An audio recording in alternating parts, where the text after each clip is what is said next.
시청자 여러분 안녕하십니까? 헬로티비 뉴스입니다. 은평구의 한 다세대 주택 2층에서 불이 나 일가족 3명 중 1명이 숨지고 2명이 다쳤습니다.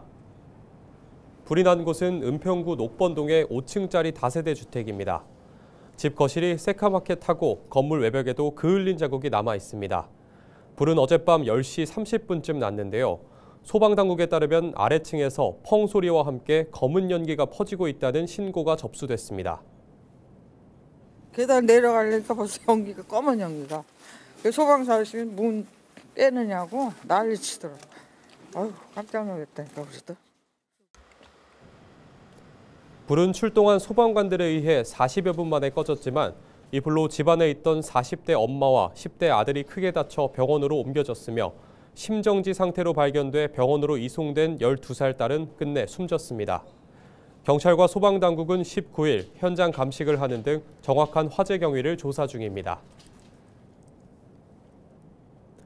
은평구가 고독사 등 위기 가구를 조기에 발굴하고 지원하는 데 공인중개사의 도움을 받기로 했습니다. 은평구의 1인 가구는 2024년 기준 전체의 41%를 차지하고 있으며 상당수가 고립 또는 경제적 어려움에 처해 있습니다. 1인 가구 증가와 함께 고독사와 사회적 고립 문제 발생이 심화하고 있는 실정입니다.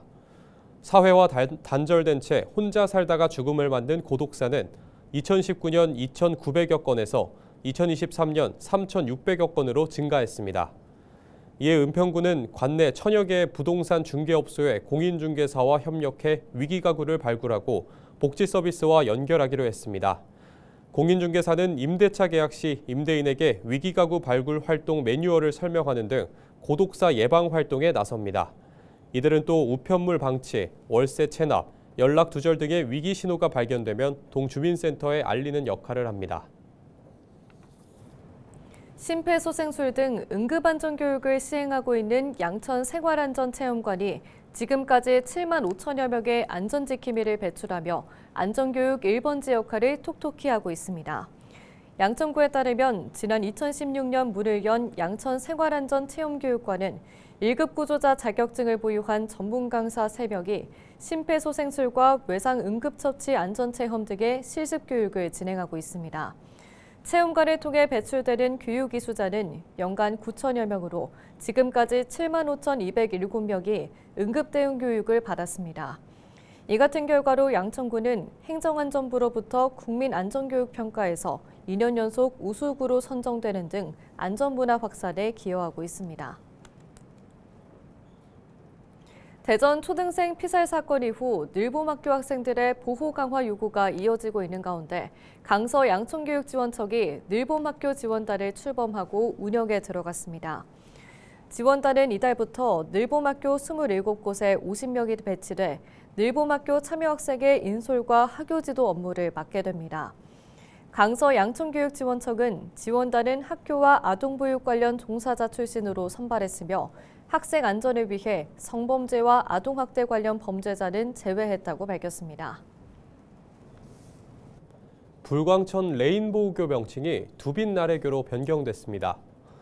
은평구는 관내 교량 2곳의 명칭을 레인보우교와 은덕교로 바꿨다고 밝혔습니다.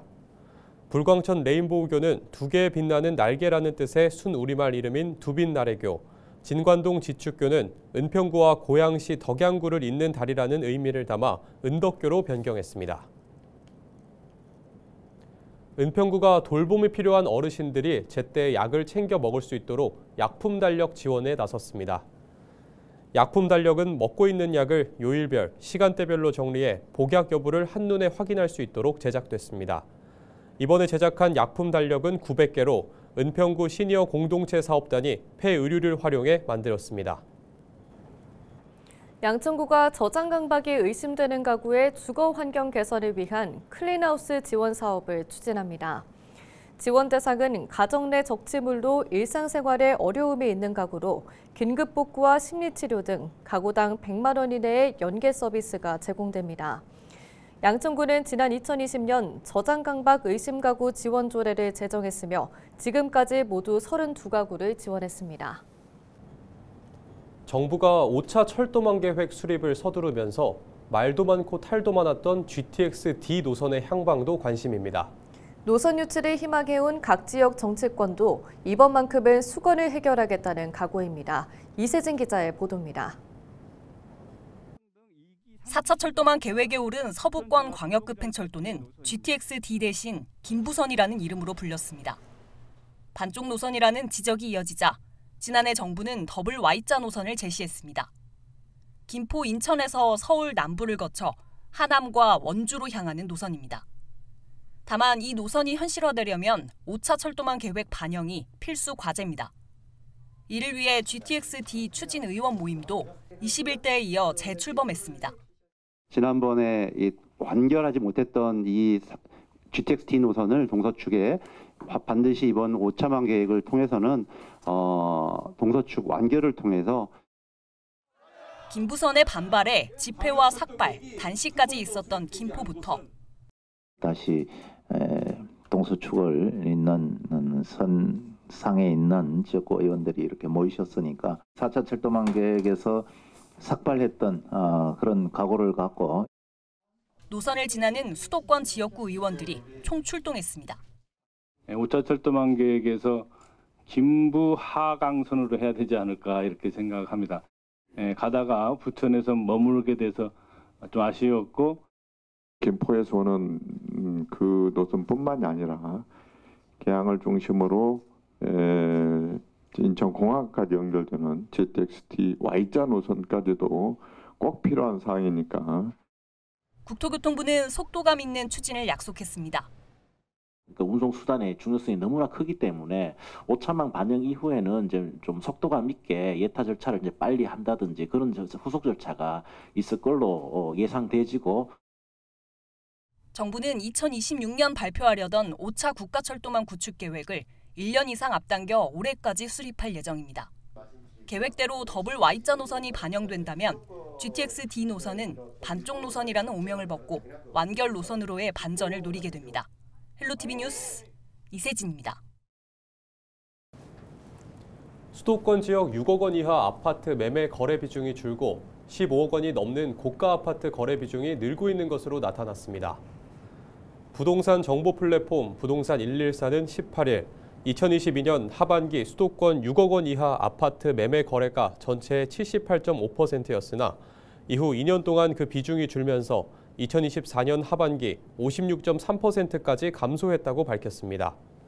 반대로 15억 원이 넘는 아파트 매매 거래는 2022년 하반기 2.5%에서 2024년 하반기 7.8%를 기록하며 3배로 늘어나 똘똘한 한 채 선호 현상이 심화되고 있는 것으로 나타났습니다. 같은 기간 서울에서는 15억 원 초과 아파트 거래 비중이 13.78%에서 23.8%로 늘었습니다. 인천시 교육청이 투명한 재정 운영과 시민의 알 권리 충족을 위해 2025년도 예산 기준 지방 교육 재정을 공시했습니다. 올해 인천시 교육청의 예산 규모는 5조 6,021억 원으로 전년 대비 5,037억 원 감소했습니다. 이 중 교육비 특별회계는 1,904억 원 증가한 5조 2,975억 원, 기금은 6,941억 원 감소한 3,046억 원입니다. 교육비 특별회계 세출 예산은 인건비가 53.4%로 가장 큰 비중을 차지하고 있으며 유, 초, 중등교육 43.6%, 교육 일반 2.5%, 평생교육 0.3% 순으로 편성됐습니다. 자세한 내용은 인천시 교육청 누리집에서 확인할 수 있습니다. 김동연 경기도지사가 지난 18일 조셉 윤 주한 미국 대사대리를 만나 경기도와 미국 간 협력 방안을 논의했습니다. 이 자리에서 양측은 긴밀한 협력의 필요성에 공감했는데요. 특히 김 지사는 미국의 새로운 행정부 출범 시기인 만큼 대사대리의 역할과 책임이 더욱 중요함을 강조했습니다. 도는 이번 면담이 한미 협력 관계를 한층 더 공고히 하는 계기가 될 것이라고 기대했습니다.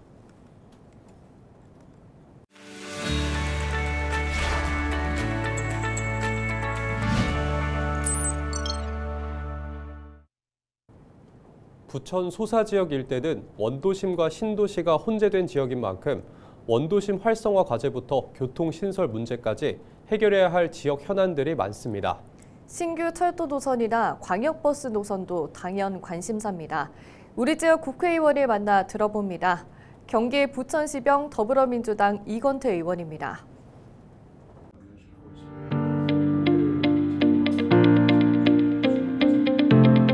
경제 사정이 굉장히 어렵고요. 특히나 작년 12월 달에 위헌 불법 비상계엄이 발생하면서 그걸 극복하느라고 국민들이 정신적으로나 또 경제적으로나 매우 힘들었습니다. 올해는 좀 희망을 국민들한테 드리는 해가 됐으면 좋겠습니다. 헌정 질서가 바로 잡히고 또 민생이 회복되고 민생과 경제가 다시 살아나는 그런 해가 됐으면 하는 새 소망을 가져보고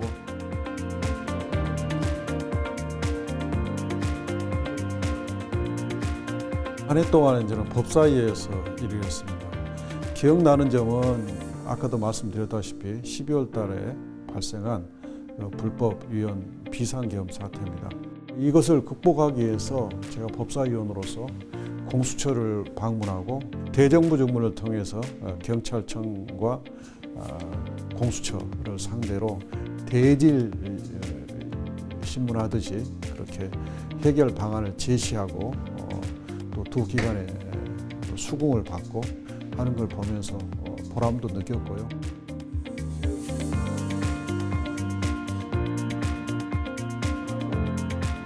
매주 일요일 날 2시간씩 저희 지역의 전철역이라든지 또 시민들이 많이 모이시는 곳을 찾아다니면서 현장 면회를 하고 있습니다. 통계를 챙겨봤더니 작년에 26번을 했더라고요. 그리고 또 현장 민원실과 별개로 현장 정책 간담회를 18번을 했습니다. 단기적인 성과를 보게 된 게 옥길 범박에서 똑보스 2대가 추가됐습니다. 또 범박 카페 거리에 약 100면 정도 되는 주차장을 마련했습니다. 그것도 단기적으로 큰 성과였던 것 같습니다.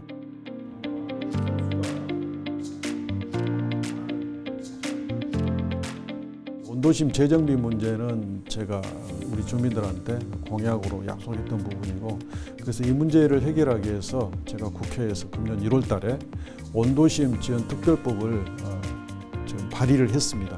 교통 문제는 이제 대광위에서 추진하고 있는 사업 중에 이른바 광역 콜버스, 수요응답형 버스라고 하는데요. 그 예산이 법상 예산 기반이 없습니다. 근거가. 그래서 제가 대강위법을 개정안을 내놨습니다. 빨리 통과될 수 있도록 노력을 하겠습니다. 그리고 이제 제2 경인선 문제가 우리 지역에 옥길 범박 범복 옥길역 부분에 있고, 또 광역버스가 그 지역에 없어요. 그래서 광역버스 정기 노선과 아까 말씀드렸던 광역버스 수요응답형 콜버스 이 두 가지 방향으로 동시에 추진해서 반드시 가시적인 성과를 보도록 노력을 할 생각입니다. 본인이 신청을 안 해.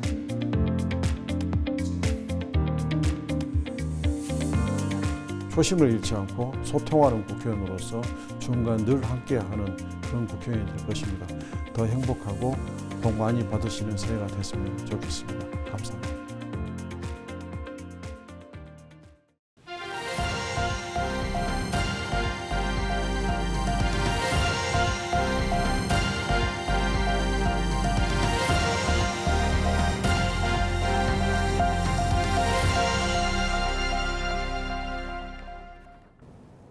경기도가 올해 빈집 31호를 공용주차장 등 주민들을 위한 공간으로 정비한다고 19일 밝혔습니다.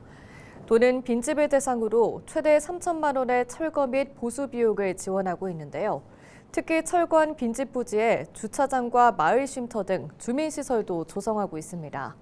도는 지난 2021년부터 현재까지 모두 294호의 빈집 정비를 지원했는데요. 특히 빈집 철거 후 부지를 공공 활용할 경우 재산세 동결 등 혜택을 부여해 줄 것을 정부에 건의하기도 했습니다. 이상으로 뉴스를 마칩니다. 시청해 주신 여러분 고맙습니다.